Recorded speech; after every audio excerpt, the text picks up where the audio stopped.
अब जो return filing का जो टाइम है ना, अब इसमें क्या है कि दो ऐसे सेक्शन है बिजनेस के जो बहुत ज़्यादा यूज होते हैं काफ़ी जगह। काफ़ी केसेस में देखेंगे हम कि हमारे को जो है ये दो सेक्शन काफ़ी ज़्यादा दिखेंगे कि इन सेक्शंस में का यूज किया गया है। Yes, ठीक sir. है, रिटर्न फाइलिंग में एक आ गया 44 AD, एक है सेक्शन 44 ADA। इसको अगर हम सिंप्लीफाई करें तो 44 AD जो है मेनली बिजनेस कैटेगरी, बिजनेस के लिए रहेगा। और 44 ADA जो है ना, कुछ ऐसे स्पेसिफाइड प्रोफेशन है। स्पेसिफाइड, सारे प्रोफेशन नहीं, स्पेसिफाइड प्रोफेशन है।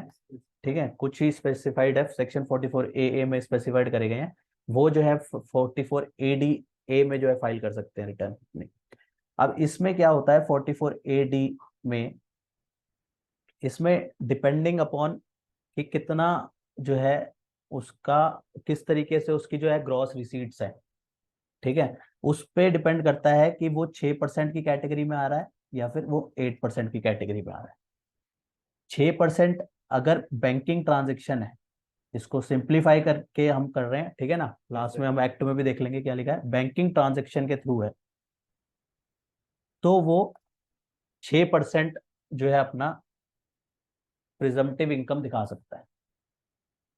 अब यहाँ पे आता है 8% कब है, अगर वो नॉन बैंकिंग है। नॉन बैंकिंग बोले तो जैसे कि मान लो अगर उसकी कैश में अगर ट्रांजेक्शन हो रही है, Yes, sir. तो वो आ जाएगा नॉन बैंकिंग कैटेगरी में। तो वहां पे उसके जो है मिनिमम उसको 8% जो है अपनी इनकम दिखानी पड़ेगी। ये जो 6% 8% है ये मिनिमम होती है, इतना तो दिखाना ही दिखाना है। ठीक है ना, तो ये Yes, sir. मिनिमम है, ये वाला जो है अमाउंट है, ये जो परसेंटेज है ये मिनिमम होती है प्रिजम्पटिव के केस में। प्रोफेशन की बात करें तो अगर वो स्पेसिफाइड प्रोफेशन में आ गया तो वो 44 ADA के अंदर जो है वो अपनी रिटर्न फाइल कर सकता है। इसमें मिनिमम कितना दिखाना होगा, मिनिमम इसमें 50% जो है प्रॉफिट दिखाना होता है। ठीक है, ये कौन सा था, स्पेसिफाइड प्रोफेशन के केस में। Specified. ठीक है, दोनों में जस्ट इस तरीके से फर्क होता है। 44 AD, इसके लिए जो हम रिटर्न का रिटर्न फाइल जो फॉर्म यूज करते हैं, तो कौन सा फॉर्म यूज होगा इसके लिए, ITR। ITR 4 फॉर्म यूज हो जाएगा इसके लिए, ठीक है ना, ITR 4 फॉर्म यूज होगा। ठीक है, अब मैं दिखाता हूँ इसमें एक्ट में क्या चीजें लिखी हुई हैं, इसके रिगार्डिंग एक्ट क्या कहता है। इसके लिए अगर हम एक्ट में देखें तो सेक्शन 44 AD, ये देखो आपके आगे एक्ट आ रहा होगा ना। Yes, sir. अब इस एक्ट में क्या चीजें हैं, एक्ट कहता है कि एक्ट अलग अलग वो बताएगा आपको कि किस केस में जो है 44 AD आप कर सकते हो। देखो, special provision for computing profit and gain on presumptive basis, ठीक है ना, ये क्या कहता है कि प्रिजम्पटिव बेसिस पे आप कर सकते हो। ठीक है, इसका अगर मैं मोटा मोटा ओवरव्यू जो अभी हमने देखा 6% 8%, Yes. यहाँ के इसमें लिखा हुआ है कि इसमें क्या करना है, a sum equal to 8% of the total turnover और ग्रॉस रिसीट। जितनी भी, सपोज मान लेते हैं किसी की 10 लाख की ग्रॉस रिसीट है, ग्रॉस टर्नओवर है, तो उसका मिनिमम 8% कितना हो गया,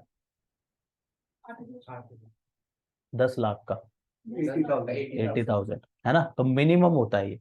और sum equal to 8% of the SSC, of the SSC in the previous year on account of business. ठीक है ना, यहाँ पे ये बिजनेस के लिए यूज होगा। Shall be deem to be profit, मान लिया जाएगा, ठीक है ना, मान लिया जाएगा। इसमें क्या होता है, ये जो प्रोविजन है सेक्शन 44 AD, ये डीमिंग प्रोविजन है, मान लिया जाएगा इतना इतना प्रॉफिट रहेगा। अब यहाँ पे ये 8% जो है, 6% कौन से केस में रहेगा, जहां पे जो है बैंकिंग ट्रांजेक्शन के थ्रू हो। देखो मैं हाईलाइट भी करके दिखा रहा हूँ आपको साथ साथ, paying cheque, account paying draft, electronic clearing system through bank account, उस केस में मिनिमम कितना रहेगा, वो जो डीमिंग है मिनिमम 6% होना चाहिए। ठीक है ना, इसमें इस तरीके से जो है मेन मेन जो है प्रोविजन है। अब इसको कौन कौन क्लेम नहीं कर सकता, इसमें कौन कौन क्लेम नहीं कर सकता इसको, जो कि 44 AA में प्रोफेशन है, वो उसको क्लेम नहीं कर पाएंगे। ठीक है ना, ये देखो यहाँ पे पॉइंट नंबर 6 पे लिखा है ना, सब सेक्शन 6 में लिखा हुआ है। और कौन नहीं कर सकता, जिसकी कमीशन और ब्रोकरेज से इनकम है, वो भी 44 AD को ऑप्ट नहीं कर सकता।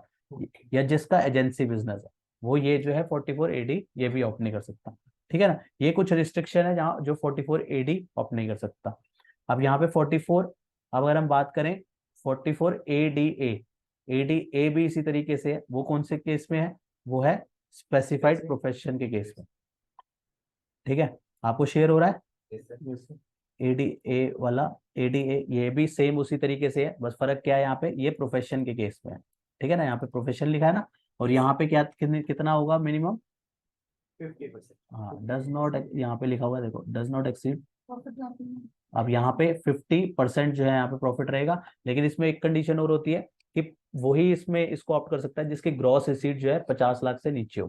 ठीक है, यहाँ पे लिखा हुआ है does not exceed 50 lakh rupees. ठीक है, वही इसको ऑप्ट कर पाएगा। जिसके 50 लाख से ऊपर है वो 44ADA नहीं ले सकता। ठीक है, वो 44ADA नहीं लेगा तो वो नॉर्मल जो है अपनी फाइलिंग करेगा।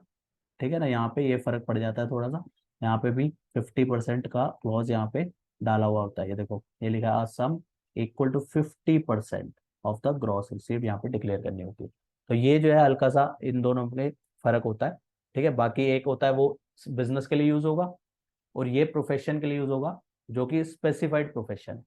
ठीक है ना, जब वहां पे जब रिटर्न फाइलिंग होती है ना, वो कैटेगरी पूछता है कि कौन सी कैटेगरी है, तो उसमें कैटेगरी अगर स्पेसिफाइड प्रोफेशन होगा तो ही हम जो है 44AD में क्लेम करेंगे। ठीक है ना, वहाँ पे कैटेगरी सिलेक्ट करेंगे और 44AD में सिलेक्ट करेंगे। अदरवाइज फिर वो 44AD में, और 44AD में भी कमीशन वाला, ब्रोकरेज वाला ऑप्ट नहीं कर सकता, एजेंसी वाला ऑप्ट नहीं कर सकता, और प्रोफेशन अंडर 44AA वाला वो भी ऑप्ट नहीं कर सकता। ठीक है ना, तो इसमें मेजर ज्यादा फर्क नहीं है, लेकिन ये रिटर्न फाइलिंग में बहुत यूज होती है 44AD। होप आपको ये इन्फॉर्मेशन पसंद आई होगी, तो इसे लाइक कीजिए, शेयर कीजिए। रेगुलर अपडेट्स के लिए आप हमारे चैनल को सब्सक्राइब करें। नोटिफिकेशन बेल आइकन को प्रेस करना ना भूलें, ताकि जैसे ही नया अपडेट डालें आपको वो इमीडिएटली मिल जाए। Thanks for watching.